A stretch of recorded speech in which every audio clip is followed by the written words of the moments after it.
captivating poetry of footsteps, a blend of cosmic tune and divine music.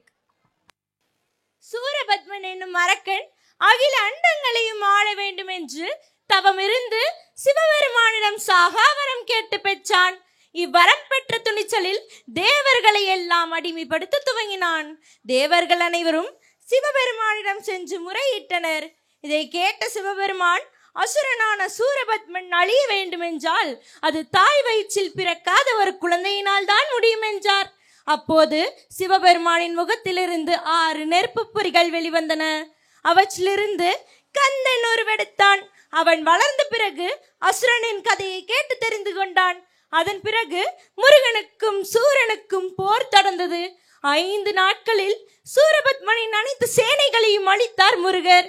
6ஆம் நாள் மாமரமாகின்ற சூரனை தன் சக்தியாகிய வேலினால் பிளந்தார் முருகப்பெருமான். 2 துண்டுகளாக பிளவுபட்ட மாமரம் சேவலும் மயிலுமாக மாறியது. அந்த சேவலை தன் கொடியாகவும் மயிலை வாகனமாகவும் முருகர் ஏற்றுக்கொண்டார். இவ்வாறு முருகப்பெருமான் அளித்த பெருமையை தமிழர்கள் கொண்டாடும் விழாவே கந்த சஷ்டியாகும். ஐப்பசி மாதம் சுக்கிலபட்ச பிரதமை முதல் சஷ்டி ஈராக உள்ள 6 நாட்களும் கந்த சஷ்டி காலமாகும். இந்த 6 நாட்களையும் தமிழர்கள் விரத நாட்களாக கருதுகின்றனர். அப்படிப்பட்ட சூர சம்ஹாரத்தை உங்கள் கண் முன்னே காட்சிப்படுத்தி முருகனை போற்றி பாடி நடனமாற வருகின்றனர் அகஸ்தியாவின் 9 மற்றும் 11ஆம் வகுப்பு நண்பர்கள்.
கலங்கள் துடைக்க மனங்கள் தெளிய ஆறுபட்டை முருகனின் கபடிக்க ககடக்க ககடந்த கலடிக்க வீரவில் ஞானவில் மாயவை சக்திவை தங்கவில் முருகவேல் தமிழ்க தமிழை முருகன் இருக்க துயரும் தடைக திரைக்க கொள்ளியிலும் செங்குருதியும் கடல் அலையிலும் விண்வெளியிலும் என் முருகனின் அருள் பொழிந்திடும் மனங்களதனு கலியுகமெனில் ஒரு மனமென கலை கவியுட களமுறங்கிட மதி தள்ளிதிடும் அறமகன் அருமுக மனோகர கத்திகை தவணி கட்டப்பன் கந்தன் குமரன் செனவதி செந்தில் சித்தன் நியகதே உனதடி உருகி மருகி வேண்டி நின்றன் முருகா. உன் பெயர் உலகம் முழுதும் எடுத்து சொல்வேன் முருகா. உனக்கென இரவும் பகலும் நடந்து வந்தேன் முருகா. பலவித துயரம் சுமந்து உடைத்து வந்தேன் முருகா. நல்வழியினை நீ வழங்கிடு, என் நிழலென நீ இருந்திடு. எங்கும் எதிலும் நீதானே, பொங்கும் தமிழும் நீதானே. கந்தா கடம்பா கதிர்வேலா, சங்கடம் தீர்க்கும் சிவபாலா. கந்தா கடம்பா கதிர்வேலா, மண்ணை காக்கும் மயில்வேலா. கந்தனுக்கு குமரனுக்கு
அருவமும் உருவமாகி அனாதியாய் பலவாய் ஒன்றாய் பிரம்மமாய் நின்ற சோதி பிளம்பதோர் மேனியாகி கருணை கூர் முகங்களாரும் கரங்கள் 12 கொண்டே ஒரு திருமுகன் வந்து அங்கு உதித்தனன் உலகமுய்ய என்று கந்த புராணம் சூரசம்ஹார மூர்த்தி உதித்ததை அழகாய் எடுத்துரைக்கின்றது. எனவே அசுரன் என்பான் விகார முகம் கொண்டு நம்மை அழிக்க வருபவன் அல்ல. நம் உள்ளத்திலே உதிக்கும் அகங்காரம், ஆசை, குரோதமே அசுரனாக உருவகப்படுத்தி கொண்டு நாமே அதை அழித்து சம்ஹாரம் செய்து அன்பும் நற்பண்பும் கொண்டு ஒருவருக்கொருவர் விட்டு கொடுத்தும் அன்பை பரிமாறியும் இயற்கையாக விளையும் உணவுப் பொருள்களை உண்டும் வாழ்வாங்கு வாழ அகஸ்தியா அகாடமி அன்புடன் வாழ்த்துகிறது. வாழிய பல்லாண்டு வளர்க புகழோடு. இவ்வருமை விழாவிற்கு வருகை புரிந்த நல்லுள்ளங்கள் அனைவருக்கும் நெஞ்சார்ந்த நன்றிகளை மீண்டும் உரித்தாக்குகின்றோம்.